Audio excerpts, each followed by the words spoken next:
Bonsoir et merci de nous ouvrir vos portes pour une rencontre exceptionnelle, une rencontre qui a déjà changé des millions de vies et peut-être la vôtre ce soir. Alors installez-vous confortablement. Bon sabbat chez vous, saison 7 commence maintenant.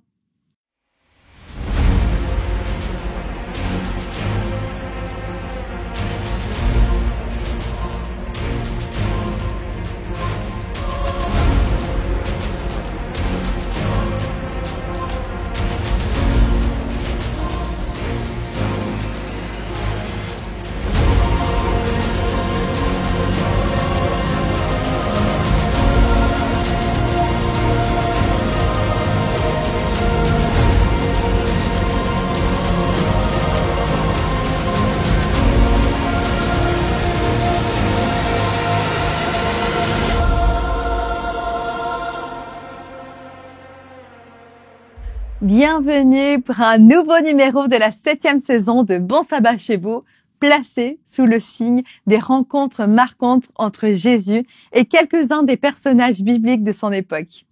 Vous pouvez vous demander pourquoi revenir sur des récits si anciens, si éloignés de notre réalité. C'est parce que Jésus est le même hier, aujourd'hui et demain, et par conséquent, des rencontres peuvent être des inspirations ou tout du moins des exemples de ce que nous pouvons nous-mêmes vivre avec Jésus à notre époque. C'est ce que nous vous souhaitons, une rencontre personnelle et impactante avec Jésus ce soir. Êtes-vous prêts à une rencontre décisive avec Jésus ?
J'ai cherché Dieu, il m'a il m'a répondu. J'ai cherché Dieu et il m'a répondu. J'ai cherché Dieu et il m'a répondu. J'ai confiance en lui, j'ai confiance en lui. J'ai cherché Dieu et il m'a répondu. J'ai cherché Dieu et il m'a répondu. J'ai cherché Dieu et il m'a répondu. J'ai confiance en lui, j'ai confiance en lui. Mon sauveur qui n'échouera jamais, il n'échouera jamais. Je te fais confiance, mon sauveur qui n'échouera jamais, il n'échouera jamais.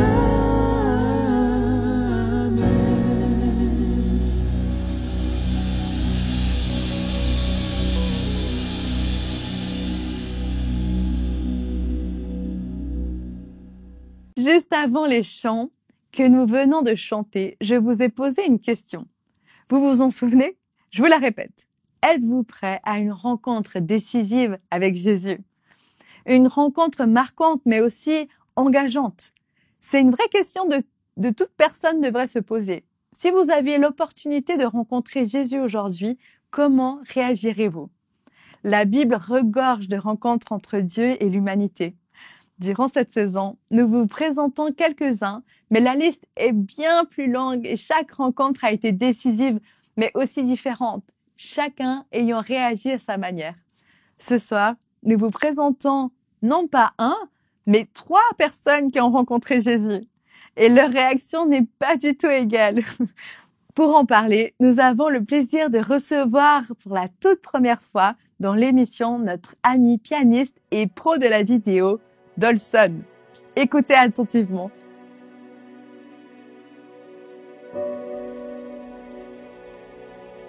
Bonsoir les amis, je suis content de vous retrouver ce soir pour encore partager la parole de Dieu avec vous.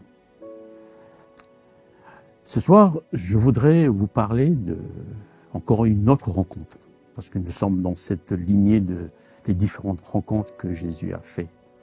Le passage de ce soir se trouve dans Luc, chapitre 9, versets 57 à 58. On va le lire ensemble. Pendant qu'il était en chemin, un homme lui dit « Seigneur, je te suivrai partout où tu iras. » Jésus lui répondit « Les renards ont des tanières et les oiseaux du ciel ont des nids. Mais le Fils de l'homme n'a pas un lieu où il puisse reposer sa tête. » Qu'est-ce que vous en pensez de ce texte? C'est bizarre, non?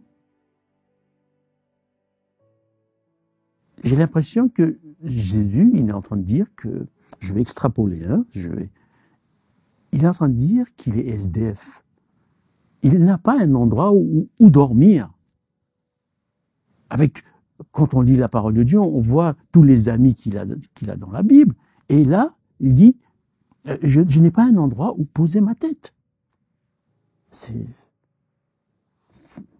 On ne comprend pas. C'est pas clair, non? C'est vrai que si nous lisons le texte simplement avec la description des choses que je viens de lire, les renards ont des tanières, les oiseaux ont des nids, mais lui, il n'a pas un endroit où il peut poser sa tête. Donc si nous lisons ce texte simplement, littéralement, on va dire que oui, il n'a pas un endroit où poser sa tête, où dormir, où se reposer. Mais peut-être qu'il y a une autre facette à comprendre dans ce texte. Ou peut-être qu'il faut lire notre Bible aussi, peut-être d'une autre façon, pour avoir une autre facette du texte. Parce que Dieu, le Créateur, dans Genèse, à chaque fois qu'il crée, chaque chose a une fonction. Il crée ça pour faire ci. Il crée ceci, pour faire cela. Il y a une fonction dans toute chose que Dieu crée. Donc, maintenant, relisons le texte, mais cette fois-ci en essayant de voir les choses, non pas avec la description des choses, mais avec la fonction de la chose. C'est-à-dire ici, la tanière du renard, le nid de l'oiseau et sa tête. Quelle est la fonction de la tanière? Quelle est la fonction du nid? Quelle est la fonction de la tête?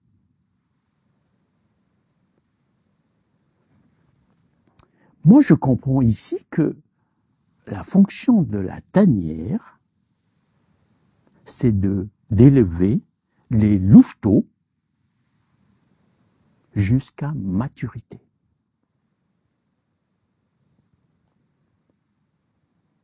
Le nid, quelle est sa fonction? Le nid, il sert à élever des oisillons depuis leur enfance jusqu'à qu'ils arrivent à leur maturité. Et la tête, et sa tête. La tête, c'est là où il y a les décisions sont prises, où la réflexion est faite, où nous allons faire des choix. Donc, quand il parle de sa tête, il parle de son autorité. Donc, maintenant, si je reprends le texte, le message que je comprends maintenant, avec la fonction des choses, il est en train de dire à ce monsieur, à ce scribe, il est en train de lui dire, écoute, toi tu veux me suivre?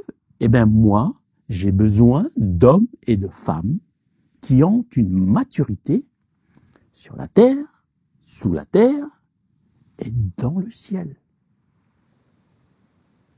sur lequel je vais poser mon autorité sur eux. Je le redis, il est en train de leur dire, j'ai besoin d'hommes et de femmes qui ont une maturité sur la terre, sous la terre, dans le ciel, sur lequel je vais poser mon autorité sur eux. Vous voyez? Dans la description du texte, j'ai un autre message. Il est SDF, il n'a pas un endroit où dormir. Mais si je le lis avec la fonction, j'ai un autre message. Et ce message, c'est, il a besoin de vous et moi, d'hommes et de femmes qui arrivent à une maturité sur la terre, sous la terre et dans le ciel, sur lequel il va poser sur nous, dans nos vies, son autorité.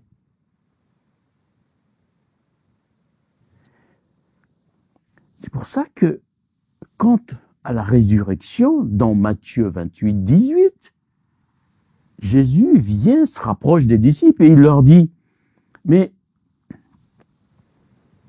toute autorité m'a été donnée dans le ciel et sur la terre. Vous voyez, Jésus, qui est notre grand frère, nous a montré le chemin.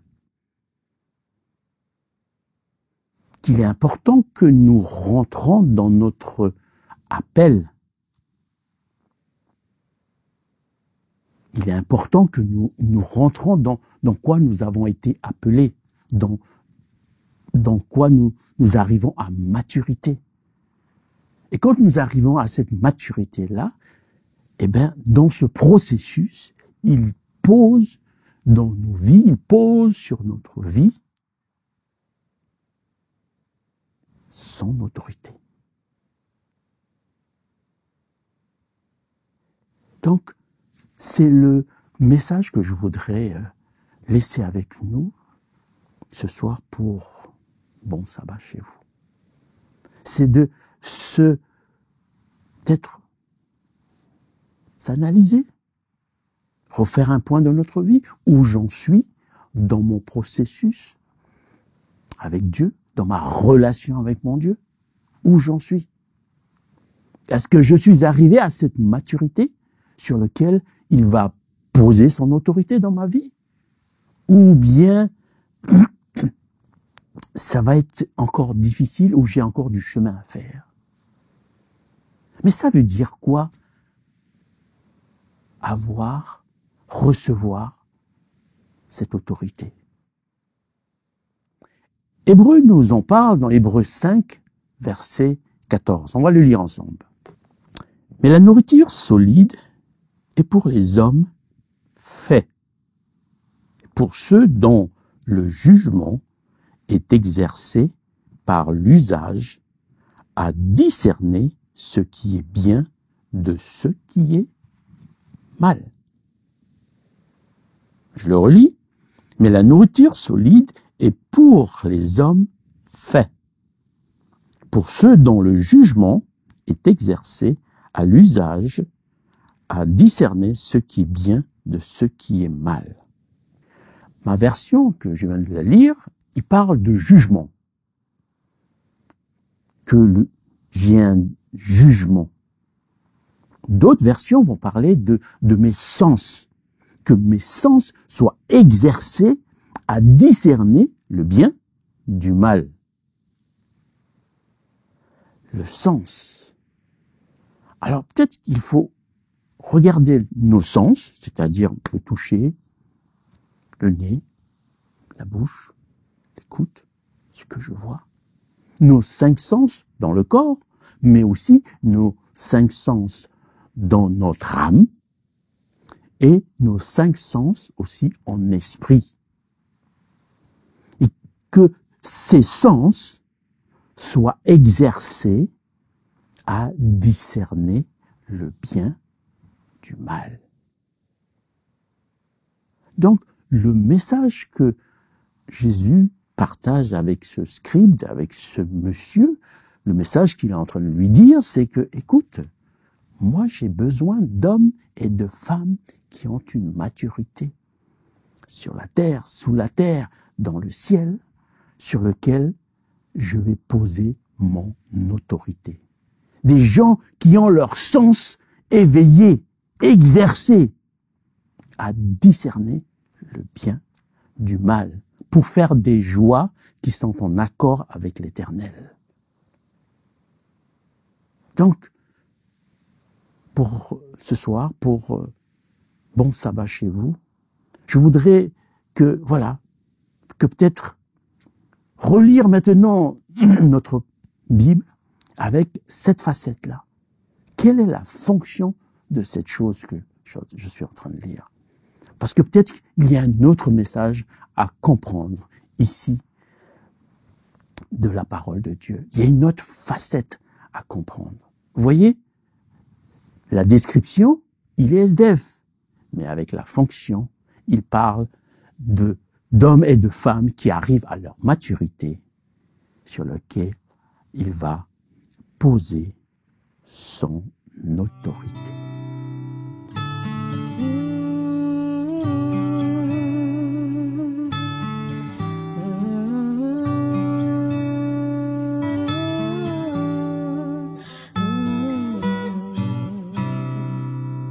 Me voici, je ne veux rien demander. Me voici, je veux juste parler à genoux. Je me tiens devant toi, écoute-moi Seigneur, je suis là. J'ai vécu bien des désillusions, j'ai vaincu. Par ta force, ton pardon, j'ai réalisé que tu m'as tout donné.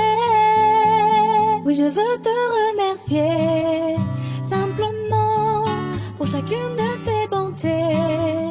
En chantant, je ne pouvais imaginer, mais maintenant je peux te remercier. Seigneur, j'ai vécu bien de tes illusions. J'ai vaincu par ta force, ton pardon. J'ai réalisé que tu m'accompagnais et que tu m'as tout donné. Je veux te remercier simplement chacune de tes bontés. En chantant, je ne pouvais imaginer, mais maintenant je peux te remercier. Oui, je veux te remercier simplement pour chacune de tes bontés. En chantant, je ne pouvais imaginer, mais maintenant je peux te remercier pour tout ce que je suis et ce que je serai, pour chaque combat et chaque succès, pour tout ce que je sais et ce que je ne comprends pas. Je veux te remercier pour ce qui était et ce qui viendra. Mon histoire, mon avenir, tu guideras. Pour m'avoir créé, pour m'aimer tel que je suis. Je veux te remercier. Oui, je veux te remercier simplement pour chacune de tes bontés. En chantant, je ne pouvais imaginer, mais maintenant je peux te remercier. Oui, je veux te remercier simplement pour chacune de tes bontés. En chantant, je ne pouvais imaginer, mais maintenant je peux te remercier. Je veux te remercier, Seigneur.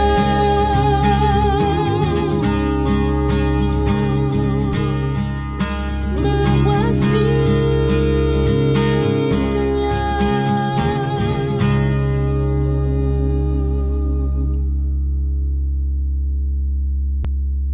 Nous allons terminer par une prière. Et je voudrais vous inviter à vous unir avec moi dans cette prière. Merci, Papa. Merci, Éternel. Merci pour cette semence qui a été libérée ce soir, Père. Que cette semence puisse ne pas tomber le long du chemin, ne pas tomber où il y a des épines, ne pas tomber où il y a des rochers rocailleux, Seigneur, mais qui puisse tomber dans un terrain fertile et qui puisse porter des fruits, Seigneur. Afin que ton nom soit reconnu, soit élevé au plus haut des cieux, Seigneur. Et je veux couvrir tout cela, Père, dans le sang de l'agneau. Au nom de Jésus-Christ. Amen. Nous arrivons à la fin de l'émission et je me permets de vous reposer cette même question. Êtes-vous prêt à une rencontre décisive avec Jésus? Un verset fameux de la Bible dit que Jésus frappe à la porte de vos cœurs et que si vous l'entendez et que vous lui ouvrez, vous vivez une grande rencontre. Ce soir, je vous laisse avec cette question dont vous seul détenez la réponse. Que Dieu vous bénisse tous. On se retrouve la semaine prochaine avec notre invitée Esther Lorente qui nous parlera d'un petit homme qui, après sa rencontre avec Jésus, a eu l'attitude des plus grands hommes. Et d'ici là, je vous souhaite un bon sabbat chez vous.